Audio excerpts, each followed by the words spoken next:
If you're not on that oyster cracker game, get on it. Excuse my giant chocolate stain. That's part of what I ate at the movies. We just saw We Live in Time, starring Andrew Garfield and Florence. This was a movie that I had almost no knowledge of going into. It was a movie that Sam wanted to see.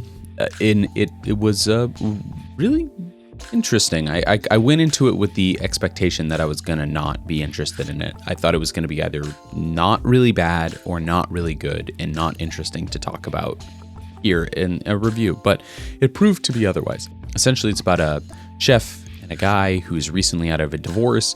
It's kind of like a half love story, but she gets diagnosed with cancer, and sort of they're grappling with the relationship as they have a child, and she is, faced with a seemingly terminal illness. It's an A24 film, so it had a lot of this weird jumping in terms of editing, which is part of what made it feel like it was trying to be really different, and not necessarily in a way that I think served the purpose of the movie. The story was fine.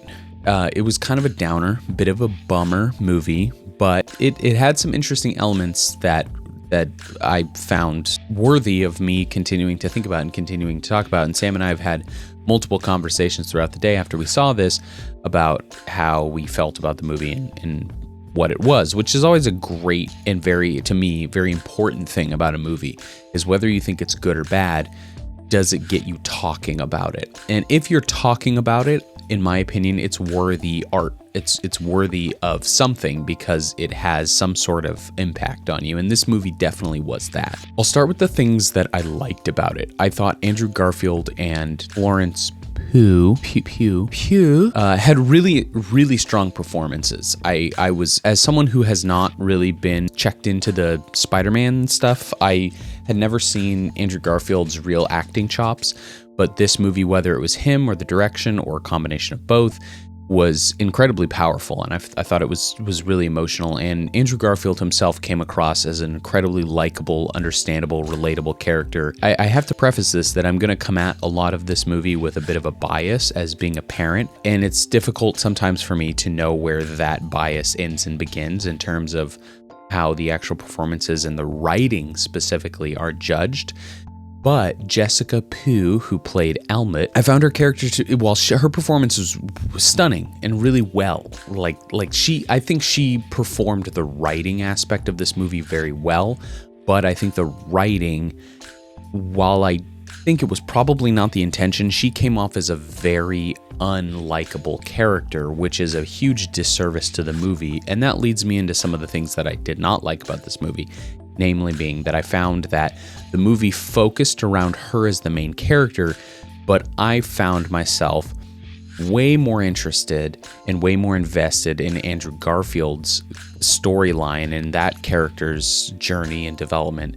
And so it felt a little bit like he should have been the main character in terms of like a movie you want to root for the main character unless they're, some sort of an anti-hero. She wasn't an anti-hero. The aspects of them in terms of a love relationship where the chemistry was there, the sort of rooting was there. I liked her as a character there.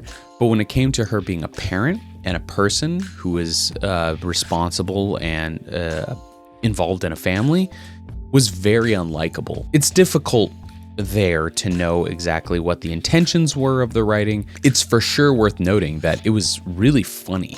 There's a whole sequence where she is giving birth in a gas station bathroom that is just hilarious. I mean, it had us in stitches because, I don't know, the way they performed, again, it comes back to the performances. The performances among that circumstance were just fantastic. And I would say that held up true through both the drama aspect and the comedy aspect. And I think the movie did a really nice balance of being extremely heavy-handed with the fact that it was ultimately about terminal cancer. But you're laughing through a lot of the movie because of the way, again, the characters performed and the chemistry between the two characters. But ultimately, I think the likability of who I presume is the main character, being Florence Pugh, Almut's character, it was a bit of an anchor on the movie for me. The editing aspect, it jumps storylines, so you're going past, present a lot. It used it as a device to sort of mislead you and keep you engaged, and I think it worked out, but the majority of the time it was like they had these ideas of where it could serve the story well in terms of engagement. And then there were other times where it felt like, okay, well, we're kind of committed to this jumping timeline thing, so we just have to keep doing it. And it didn't always seem super necessary. You could have told that story very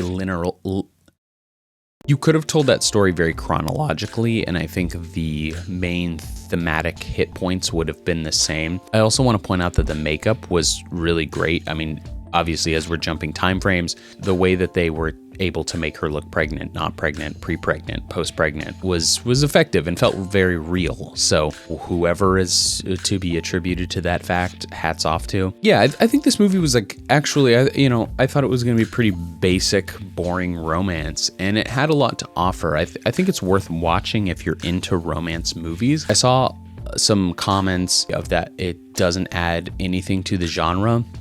And I'm no expert in the romance genre, but I think it did add some very nuanced, interesting things to it that make it worth watching. So if you're into that kind of a movie, this is better of those. Ultimately, when you boil it down and you strip away the bonuses that the performances add to it, it's a pretty average movie. So I think I would have to land about a 6 out of 10 for this. Yeah, it was good. It was fun. It was interesting. It was worth watching. It's entertaining. Don't see it in theaters.